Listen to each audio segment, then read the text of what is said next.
साथियों, आज mother's day है, यानी माँ का दिन। आप सबको बहुत बहुत बधाई एवं शुभकामनाएं देना चाहती हूँ और सभी पृथ्वी पर जितनी भी माँ हैं उनके चरणों में सादर प्रणाम करती हूँ। आज फिर देश की राजनीति में भूचाल आया है और ये भूचाल कल से आना शुरू हुआ जब कुछ लोगों ने ये भ्रामक खबरें चलाई कि हमारे देश के गृह मंत्री श्री अमित शाह जी किसी गंभीर बीमारी से जूझ रहे हैं। खुशखबरी ये है कि खुद सामने आकर अमित शाह जी ने इस खबर का खंडन किया और हम ईश्वर से प्रार्थना भी करते हैं कि आप दीर्घायु हों और भगवान न करे कोई ऐसी बीमारी आपको हो और आपके स्वस्थ एवं मंगलमय जीवन की हम कामना करते हैं। लेकिन आज जब आप सामने आए देश की जनता के, तो बहुत सारे सवालात भी साथ में लेकर आए। आप देश के गृह मंत्री हैं। देश इस समय विकट परिस्थितियों से गुजर रहा है। इस महामारी के दौर में लोगों को बहुत कुछ अपेक्षाएं थीं आपसे।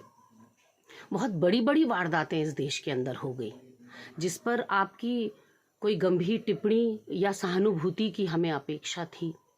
उदाहरण के तौर पर आपको बताऊं तो पालघर में साधुओं की मौत हो जाती है, उनका मर्डर हो जाता है। यूपी में से ब्राह्मणों के मारे जाने की खबर आती है। औरंगाबाद में ट्रेन से 15 लोगों के कुचलने की खबर आती है। वाइजैग यानी विशाखापट्टनम में गैस रिसाव से 11 लोगों के मरने की खबर आती है और लगभग 800 लोगों के घायल होने की खबर आती है।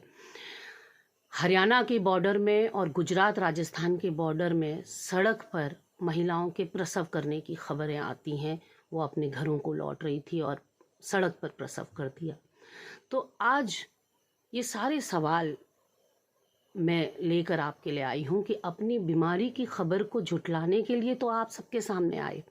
आपने दर्शन दिए भारतवासियों को ये बताने के लिए कि नहीं, मैं स्वस्थ हूँ, मुझे कोई गंभीर बीमारी नहीं है। लेकिन क्या अमित शाह जी, एक गृह मंत्री होने के नाते आपका फर्ज नहीं था कि आप इन सारी घटनाओं का भी संज्ञान लेते और कम से कम देश को जो पूरा आपकी परिधि में इस समय देश की जो परिस्थितियां हैं वो आपका विभाग संभालता है, तो इन पूरे 3 महीनों के लॉकडाउन के पीरियड में देश को आपका चेहरा देखने का सौभाग्य प्राप्त नहीं हुआ। कहाँ रहे आप इन 2 महीनों में, वो समझ से परे है। और ख़ास करके जब हमको गडकरी जी के दर्शन हुए, रविशंकर प्रसाद जी के दर्शन हुए, हमको निर्मला सीतारमन जी के दर्शन हुए, हमको संबित पात्रा और सुब्रमण्यम स्वामी जैसे लोगों के भी दर्शन हो गए और माननीय प्रधानमंत्री जी के तो अक्सर ही हुआ करते हैं। ऐसे में आप कहाँ थे, ये सवाल आज मन में कौंधा जब सुबह सारे अखबार में आपकी और सारे न्यूज़ चैनल्स पे आपकी सफाई मैंने देखी कि आप बिल्कुल स्वस्थ हैं और बहुत खुशखबरी है कि आप बिल्कुल कुशल क्षेम आपकी देखकर बहुत अच्छा लगा। लेकिन साथ में वो सारे सवाल जो पीछे छोड़ गया कि आखिर हमारे गृह मंत्री गायब कहाँ थे।